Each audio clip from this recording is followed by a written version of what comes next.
Hi students, త్వరలో అందరికీ exams start అవుతున్నాయి. ఇన్ని రోజులు ఒక లెక్క, ఇప్పుడు ఒక లెక్క.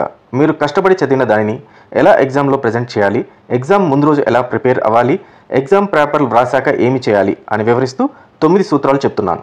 So friends, welcome to Manabadi videos. ముందుగా మీకు ఒక ఇంపార్టెంట్ టిప్ చెప్తాను. మీరు ఇప్పటిదాకా చాలా క్వశ్చన్స్ ప్రిపేర్ అయ్యి ఉంటారు. అయితే ఎగ్జామ్స్లో ఏ క్వశ్చన్స్ వస్తాయో అందరికీ భయం వేస్తుంది. అలా ఎగ్జామ్స్లో వచ్చే ఇంపార్టెంట్ క్వశ్చన్స్ మనబడి సైట్లో గెస్ట్ పేపర్స్ అని రిలీజ్ చేస్తారు. ఈ గెస్ట్ పేపర్స్ నుండి మినిమం 50% క్వశ్చన్స్ మీకు ఎగ్జామ్లో వస్తాయి.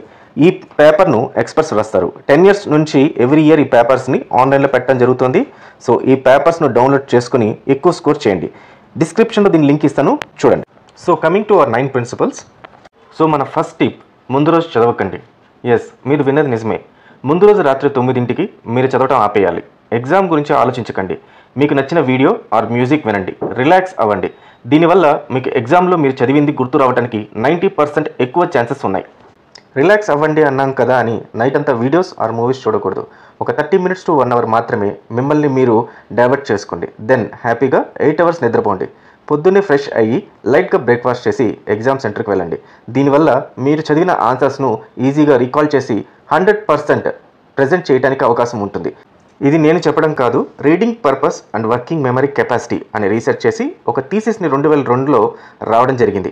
ఈ థీసిస్ ప్రకారం వేల మంది చదివే ప్రక్రియను, ప్యాటర్న్ను రీసెర్చ్ చేశారు. అయితే ఎగ్జామ్ ముందు రోజు రాత్రి చదివిన వాళ్ళకన్నా చదవకుండా రిలాక్స్ అయిన వాళ్ళ మెమరీ అండ్ రీకాల్ 90% ఎక్కువగా ఉందని తెలిసింది. సో ఫ్రెండ్స్, ఈ టిప్ ఫాలో అయ్యి మీరు కూడా మీరు చదవాల్సిన ఆన్సర్స్ని రీకాల్ చేసుకోండి. అవసరమైనవి తీసుకోండి, అనవసరమైనవి వదిలేయండి. ముందు రోజు రాత్రి మీరు 3 blue pens, 1 black pen, 2 pencils, 1 sharpener, 1 eraser, 1 scale, ఒక ఎగ్జామ్ ప్యాడ్, హాల్ టికెట్, అవసరమైన మనీ మాత్రం తీసుకొని సపరేట్గా అవన్నీ కలిపి ఒక దగ్గర ఉంచండి. Use ball point pen, rather gel or ink pen. నేను చెప్పిన స్టేషనరీలో అన్ని కొత్తవి కొనండి. పెన్స్ విషయంలో మీరు రెగ్యులర్గా వాడే పెన్ బ్రాండ్ మాత్రమే కొనండి. ముఖ్యంగా ప్యాడ్ పైన ఎటువంటి రాతలు ఉండకూడదు. ఇవి కాకుండా మీ దగ్గర ఏ వస్తువు కూడా ఉండకూడదు. కనీసం చిన్న పేపర్ ముక్క కూడా ఉండకూడదు. క్లియర్గా మీ పాకెట్స్ని చెక్ చేసుకోండి. సో ఇంత ప్రిపేర్గా పోతే మీ కాన్ఫిడెన్స్ లెవెల్స్ చాలా బూస్ట్ అవుతుంది.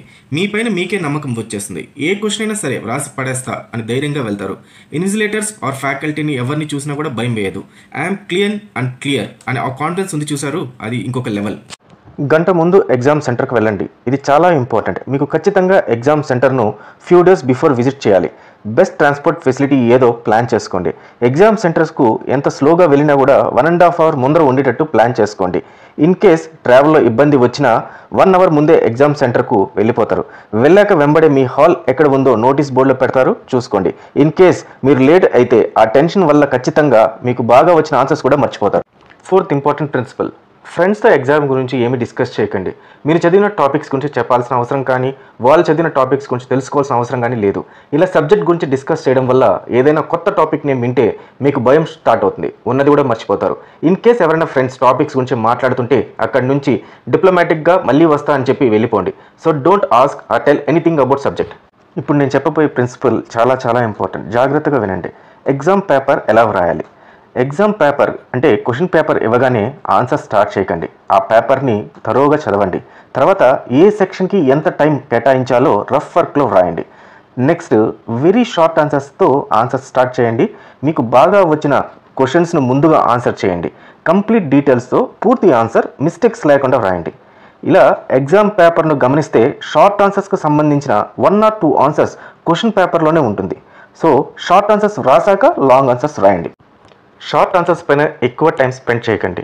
సెక్షన్ టైమింగ్స్ మీరు రాసుకున్నారు కాబట్టి ఆ టైమింగ్స్ ఆ సెక్షన్లో కంప్లీట్ చేయాలి. సో వాచ్ని చూస్తూ ఉండండి. ఇన్ కేస్ వాచ్ లేకపోతే ఇన్విజిలేటర్ గారిని టైం అడగండి. మీరు క్వశ్చన్ స్టార్ట్ చేశాక మధ్యలో ఆన్సర్ రాకపోతే 1 or 2 minutes థింక్ చేసి స్పేస్ లీవ్ చేసేసి నెక్స్ట్ క్వశ్చన్కి వెళ్ళండి. ఖచ్చితంగా మీకు ఎగ్జామ్ అయిపోయే లోపల ఆన్సర్ గుర్తు వస్తుంది. ప్రతి ఆన్సర్ తర్వాత 2 to 3 lines స్పేస్ వదలండి. మ్యాథ్స్ అండ్ ఫిజిక్స్ క్వశ్చన్స్కు ఆన్సర్ చేసేటప్పుడు షార్ట్ కట్స్ యూజ్ చేసి ఓన్లీ ఫైనల్ ఆన్సర్ రాయకండి. ఖచ్చితంగా స్టెప్ బై స్టెప్తోనే ఆన్సర్ రాయండి. ఇలా రాయటం వల్ల ఫైనల్ ఆన్సర్ రాంగ్ అయినప్పటికీ మీరు రాసిన స్టెప్స్కు అండ్ యూజ్ చేసిన ఫార్ములాకు 75% ఆఫ్ మార్క్స్ అయితే వస్తుంది. అంటే 5 marks క్వశ్చన్స్కి 4 marks వస్తుందన్నమాట. అవసరమైన ప్రతి ఆన్సర్స్కు డయాగ్రామ్స్, ఫ్లో డయాగ్రామ్స్ అండ్ మీకు వస్తే స్కీమాటిక్స్ కూడా యూజ్ చేసి ఆన్సర్ రాయడానికి ట్రై చేయండి. వీలైనంత వరకు ప్రతి ఆన్సర్కు ఇంట్రడక్షన్ రాయండి అండ్ ఆన్సర్ను బుల్లెట్ పాయింట్స్లో ప్రజెంట్ చేయండి. అలాగే ఫైనల్గా మీరు ఒక కంక్లూజన్ కూడా వ్రాయండి. ఏ క్వశ్చన్స్ని వదలకండి, అన్ని క్వశ్చన్స్ని కవర్ చేయండి. సో ఇలా వ్రాయడం వల్ల మార్క్స్ మీకు ఖచ్చితంగా పెరిగే అవకాశం అయితే ఉంది. నెక్స్ట్ 6th ప్రిన్సిపల్ చెప్తాను, hand writing and highlighting points. మీరు హ్యాండ్ రైటింగ్ చాలా అందంగా రాయాలి. First impression is hand writing. In case మీరు గుండ్రంగా రాయటం రాకపోతే పదాలను ఒకటే వరుస క్రమంలో అంటే లైన్ కిందకి కానీ పైకి కానీ పోనీయకుండా రాయండి. అక్షరాలను ఒకటే సైజులో రాయండి. మిమ్మల్ని బ్లూ అండ్ బ్లాక్ పెన్ తీసుకుని వెళ్ళమని చెప్పాను కదా, సో బ్లూ పెన్తో ఆన్సర్ రాయండి. ఆ ఆన్సర్కు సంబంధించిన హెడ్డింగ్ అలాగే సబ్ హెడ్డింగ్ ఏదైనా ఉంటే క్యాప్స్లో రాయండి. దానిని బ్లాక్ పెన్తో అండర్లైన్ చేయండి. ఇన్ కేస్ పారా మధ్యలో ఇంపార్టెంట్ టర్మ్స్ వస్తే కూడా బ్లాక్ పెన్తో అండర్లైన్ చేయండి. ఒక ఆన్సర్లో 3 కన్నా ఎక్కువ అండర్లైన్స్ ఉండకుండా చూసుకోండి. ఎటువంటి పరిస్థితుల్లోనూ కొట్టివేతలు ఉండకూడదు. ఇన్ కేస్ మిస్టేక్స్ అయితే బ్లూ పెన్తోని సింగిల్ స్ట్రైక్తో కొట్టేయండి. అక్కడ దానిపైన ఎక్కువ సార్లు కొట్టకండి. మీకు మోస్ట్లీ 24 పేజెస్తో ఆన్సర్ షీట్ ఉంటుంది. So 2 to 3 pages very short ఆన్సర్స్కు, రిమైనింగ్ పేజెస్ లాంగ్ ఆన్సర్ సెక్షన్స్కు ద్వారా ఉపయోగించండి. వీలైనంత వరకు నెక్స్ట్ సెక్షన్ని ఫ్రెష్ పేజ్లోనే రాయండి. ఇన్ కేస్ ముందు ఆన్సర్లో హాఫ్ పేజీలో అయిపోతే దాన్ని అక్కడే స్టార్ట్ చేయండి. బట్ సెక్షన్కు పైన కింద 2 లైన్స్ ప్లేస్ మాత్రం ఖచ్చితంగా అయితే ఇవ్వండి. సో ఆన్సర్ని క్లియర్గా క్వశ్చన్ నంబర్స్తో వ్రాయండి. క్వశ్చన్స్ వరుసలో వ్రాయాల్సిన అవసరం లేదు. ఏ క్వశ్చన్ అయినా సరే ఫస్ట్ రాయొచ్చు లేదా లాస్ట్ రాయొచ్చు, బట్ క్వశ్చన్ నంబర్ అయితే మాత్రం ఖచ్చితంగా రాయాలి. ఇలా వ్రాయటం వల్ల మీకు 25% ఎక్స్ట్రా మార్క్స్ అయితే యాడ్ అవుతాయి. నెక్స్ట్ ఇంపార్టెంట్ ప్రిన్సిపల్ తెలుసుకుందాం. తెలియని క్వశ్చన్ వస్తే ఏం చేయాలి? ఇది చాలా మందిని కలవరపరిచే టాపిక్. ఫస్ట్ థింగ్, క్వశ్చన్ పేపర్స్ను మళ్ళీ ఫస్ట్ నుంచి చదవండి. సో ఆ క్వశ్చన్కి సంబంధించిన ఏదో ఒక పాయింట్ క్వశ్చన్ పేపర్లో ఉంటుంది. లేకపోయినా ఆ లెసన్కి సంబంధించిన పాయింట్ అయితే ఖచ్చితంగా ఉంటుంది. అది కూడా లేకపోతే ఖచ్చితంగా ఆన్సర్ మీకు క్వశ్చన్ పేపర్ చదివే లోపల గుర్తు వచ్చే అవకాశం అయితే ఉంది. ఇన్ కేస్ క్వశ్చన్ పేపర్ మళ్ళీ చదివినా కూడా మీకు గుర్తు రాలేదనుకోండి, అంటే మీరు ఆ లెసన్కి సంబంధించిన ఏదైనా ఇంపార్టెంట్ టర్మ్స్ ఆర్ వర్డ్స్ గుర్తు ఉంటే అది రాసేసేయండి. మ్యాక్స్ 3 to 4 లైన్స్ క్వశ్చన్కి సంబంధించి రాయండి తప్ప ఏవంటే అవి రాయకండి. అండ్ అవే వర్డ్స్ అంటే ఇందాక ఇంపార్టెంట్ పాయింట్స్ చెప్పాను కదా, ఆ important points or words use చేస్తూ పారా మాత్రం ఖచ్చితంగా రాయకండి. ఇలా మ్యాక్స్ 5 లైన్స్ రాస్తే వాల్యుయేటర్కి మీ పైన ఇంప్రెషన్ వచ్చి ఆన్సర్ కరెక్ట్ కాకపోయినా 50% మార్క్స్ వేసే అవకాశం అయితే ఉంది. అదే మీరు ఆన్సర్ తెలియకుండా పారాస్ రాసే కొద్దీ అతన్ని చీట్ చేస్తున్నారని మొత్తానికి కొట్టేస్తాడు. మీరు వ్రాసిన ఆన్సర్స్కు ఖచ్చితంగా వర్డ్ టు వర్డ్ రివైజ్ చేయండి. ప్రతి ఆన్సర్ తర్వాత లైన్స్ వదలమని చెప్పాను కదా, ఈ రివిజన్ ప్రాసెస్లో మీకు answers related topic or keywords గుర్తు వస్తే ఆ వదిలేసిన లైన్స్లో రాయండి. ఇన్ కేస్ మీరు రాసిన ఆన్సర్స్ పూర్తిగా తప్పు అయితే ఆన్సర్ను కొట్టేయకండి. ఆ ఆన్సర్ బదులు మళ్ళీ ఇంకొక ఆన్సర్ రాయండి. బట్ క్వశ్చన్ నెంబర్ కంప్లీట్గా రాయండి. ఇలా మీరు రివిజన్ చేయడం వల్ల చాలా ఇంపార్టెంట్ పాయింట్స్ గుర్తు వచ్చి ఆన్సర్స్ను కంప్లీట్ చేయగలుగుతారు.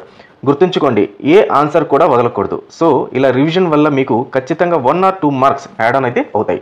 Last and most important principle, టైంకి ముందే మీ ఆన్సర్ షీట్ని ఇన్విజిలేటర్కి ఇవ్వకండి. ఎగ్జామ్స్కి వెళ్ళినప్పటి నుండి టైం చాలా ఇంపార్టెంట్. ఎటువంటి పరిస్థితుల్లో కూడా టైం వేస్ట్ చేయకూడదు. మీకు ఆన్సర్ వచ్చినా రాకపోయినా పక్క వాళ్ళు ఏమి చేస్తున్నారని చూడటం కానీ రూమ్ అంతా చూడటం కానీ చేయకూడదు. తలదించుకొని మీ ఆన్సర్స్ మీరు రాయాలి. ఇన్ కేస్ మీ ఫ్రెండ్స్ పిలిచినా కూడా పలకకూడదు. కావాలంటే బయటికి వచ్చాక ఒకసారి అయితే చెప్పేసేయండి. మోస్ట్ ఇంపార్టెంట్ థింగ్, టైం అయిపోయిన వెంటనే ఇన్విజిలేటర్కి ఆన్సర్స్ షీట్ అడుగుతాడు. అప్పటిదాకా షీట్స్ ఇవ్వకండి. మీ దగ్గర ఉంచుకొని రివిజన్ని మళ్ళీ రిపీట్ చేస్తూ ఉండండి. నెక్స్ట్ ఇంకొక ఇంపార్టెంట్ థింగ్, లాస్ట్లో మీకు టైం లేదు. ఇన్ కేస్ లాస్ట్లో 2 క్వశ్చన్స్ మిగిలి ఉన్నప్పుడు ఒకటే ఆన్సర్ రాసే టైం ఉందనుకోండి, అలాంటప్పుడు రెండింటిని ఆన్సర్ చేయడానికి ట్రై చేయండి. ఇంపార్టెంట్ పాయింట్స్తో సగం ఆన్సర్ రాసినా పర్వాలేదు, కానీ 2 క్వశ్చన్స్ మాత్రం ఖచ్చితంగా ఆన్సర్ చేయండి. సో ఫుల్ మార్క్స్ వచ్చే అవకాశం ఉంది. అలాగే ఎగ్జామ్ కంప్లీట్ అయ్యాక ఫ్రెండ్స్తో రాసిన ఎగ్జామ్ గురించి డిస్కస్ చేయకండి. దీనివల్ల ఖచ్చితంగా టెన్షన్ వస్తుంది. ఆ టెన్షన్తో నెక్స్ట్ పేపర్ ప్రిపరేషన్ పైన చాలా ఇంపాక్ట్ పడుతుంది. సో మీరు 100% బాగా వ్రాసారు అనే కాన్ఫిడెన్స్తో సెంటర్ నుంచి ఇంటికి వెళ్ళండి. సో ఫ్రెండ్స్, మన ఈ 9 ప్రిన్సిపల్స్ని ఒకసారి మళ్ళీ రివైజ్ చేసుకుందాం. ముందు రోజు చదవకండి. అనవసరమైన వస్తువులను ఎగ్జామ్ సెంటర్కి తీసుకెళ్ళకండి. ఎగ్జామ్ సెంటర్కు గంట ముందరే వెళ్ళండి.